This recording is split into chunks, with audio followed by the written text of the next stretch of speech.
Number 7. Valerie Chinchinelli.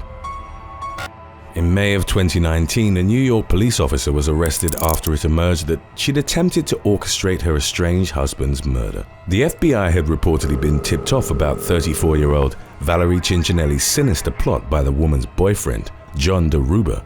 According to a federal criminal complaint, Chinchinelli, a 12-year veteran of the NYPD, had approached DeRuba in February. She'd expressed an intention of hiring a hitman to kill Isaiah Carvalho, with whom she'd been embroiled in a contentious divorce and custody battle. The officer also reportedly sought to eliminate her boyfriend's teenage daughter, who was only identified in court records as Jane Doe. Chinchinelli allegedly paid DeRuba $7,000 after he claimed to have found someone willing to carry out the murders for that amount. As part of a sting operation organized by federal investigators, the police were sent to Chinchinelli's home in Oceanside, Long Island, on the morning of May the 17th to notify her that her husband had been murdered. Shortly thereafter, Chinchinelli received a text message from an FBI agent posing as the hitman DeRuba had supposedly hired. The agent instructed her to wire an additional $3,000 as payment for the hit on DeRuba's daughter. Later that same day, law enforcement officials took Chinchinelli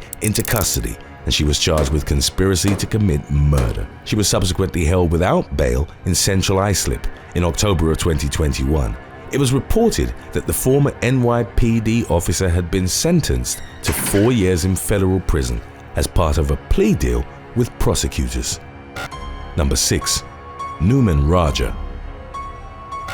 In the early morning hours of October the 18th of 2015, Corey Jones's car broke down on a highway exit ramp in Palm Beach Gardens, Florida. The 31-year-old was heading home after, on the previous night, his band had performed at Johnny Mango's Tiki Bar and Grill in the town of Jupiter. Jones was awaiting the arrival of a tow truck off Interstate 99 when a plainclothes police officer named Newman Raja noticed his disabled vehicle and approached it in an unmarked white van. Jones, who was armed with a firearm for which he had a concealed carry license, reportedly confronted Raja, whom he believed to be a burglar. The officer then discharged a total of 6 shots in the motorist's direction. Jones was hit with 3 bullets, one of which fatally pierced his aorta. Raja, who'd been doing burglary surveillance on the night, later claimed to have been under the impression that Jones was a carjacker. In court, Raja maintained that he'd identified himself as a police officer before firing his gun. His claims were refuted after investigators reviewed a recording of the officer's conversation with Jones, which had been extracted from the victim's cell phone. Not only had Raja neglected to identify himself as a member of law enforcement, he also reportedly hadn't been wearing the designated police vest that his supervisor had instructed him to put on while performing burglary surveillance. Following his criminal trial, Raja was convicted of manslaughter by culpable negligence and attempted first-degree murder with a firearm. He was ultimately sentenced to 25 years in prison. Number 5. Matthew Kinney. At about 2 p.m. on May the 19th of 2019, a boy from Lafayette County, Mississippi, made the horrific discovery that his mother, 32-year-old Dominique Clayton, had been fatally shot in her sleep. It was quickly determined that the mother of 4 had been murdered by an Oxford police officer named Matthew Kinney, who was arrested the following day. During the investigation that followed the shooting, a connection was found between the victim and her killer. It emerged that Kinney, who was married with children at the time, had been having an affair with Clayton. As his shift was nearing its end on May the 19th, the officer reportedly drove his marked police cruiser to Clayton's house and broke in to find that the woman was asleep. He went back to his car and retrieved his Glock 9mm handgun, which he then used to shoot her in the back of the head. Clayton's family later revealed to investigators that she'd become afraid of Kinney and worried he might harm her after she'd told him she might be pregnant. Another version of the underlying motive suggested that Clayton had threatened to divulge the details of their relationship to Kinney's wife after he'd attempted to break up with her. Although prosecutors had initially pursued the death penalty, Kinney was ultimately sentenced to life in prison after reaching a plea deal. Number 4. Henry Solis. Henry Solis, a probationary officer for the Los Angeles Police Department, got into a heated argument with a man at a bar in downtown Pomona, California, on March 13th of 2015. After the man, later identified as 23-year-old Salome Rodriguez, had left the establishment, Solis reportedly followed him on foot. The officer, who was off duty at the time, then fatally shot him multiple times. Solis subsequently fled to the Paso del Norte border crossing in Texas, from where he was escorted into Mexico by his father via a pedestrian bridge. Solis remained in hiding for roughly 2 months until he was eventually tracked down by the authorities.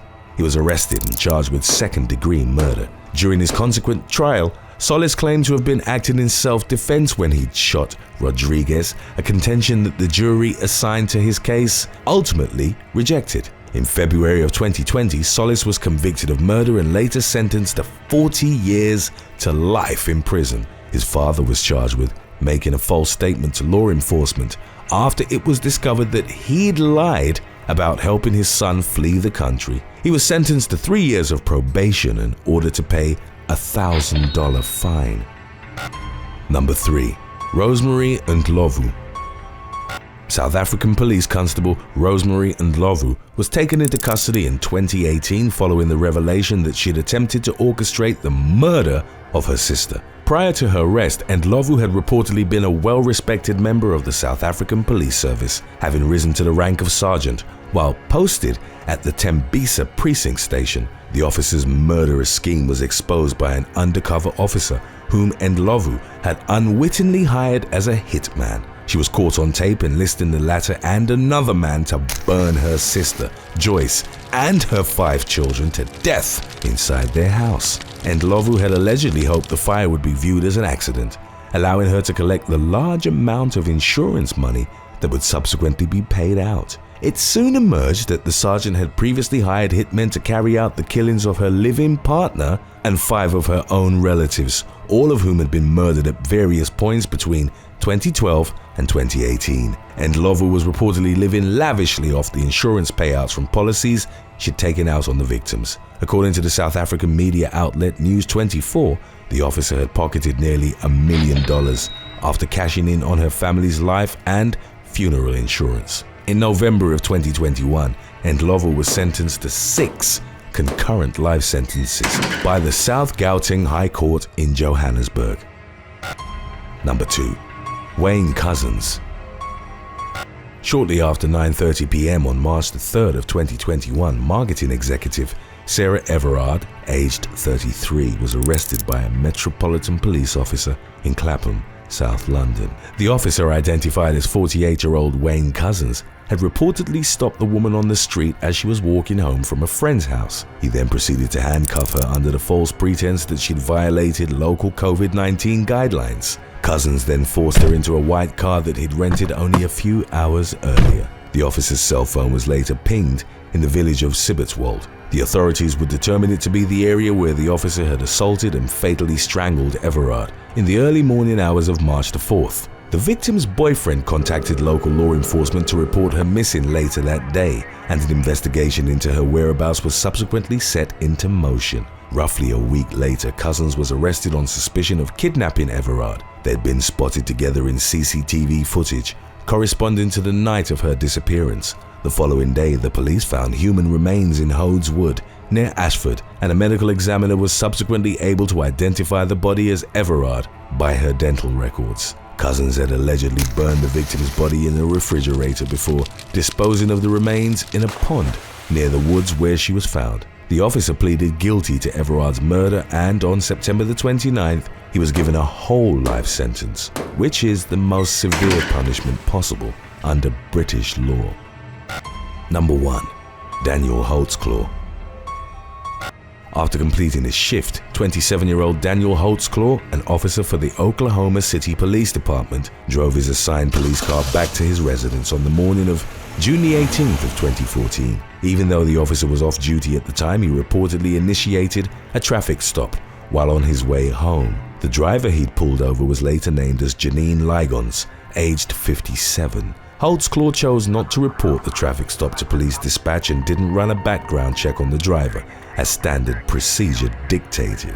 Instead, the officer reportedly forced Lygons to engage in intimate relations with him. The woman would later tell investigators that she'd feared for her life and had desperately pleaded with Holtzclaw to stop the assault. The officer eventually left the scene without causing any further harm to Lygons, who promptly filed an incident report with the OKCPD. The following day, Holtzclaw was pulled aside during his afternoon shift at the Spring Lake Division Police Station. He was subsequently interrogated for 2 hours by detectives Kim Davis and Rocky Gregory. Holtzclaw vehemently denied the accusations levied against him by Lygons, but he was placed on paid administrative leave, pending a more thorough investigation. Eventually, the detectives learned that Lygons had not been Holtzclaw's first assault victim. In all, investigators brought together 13 women who were willing to testify that the officer had abused them in a manner similar to the way he'd preyed on Lygons. Holtzclaw had reportedly targeted an impoverished area of Oklahoma City,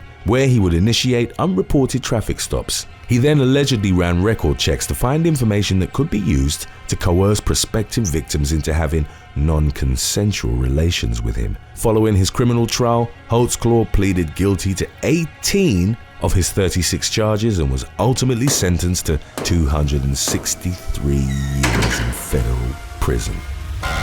Thanks for watching. If you were found guilty of murder, which would you rather be sentenced to? Life in prison or the death penalty? Let us know in the comments section below.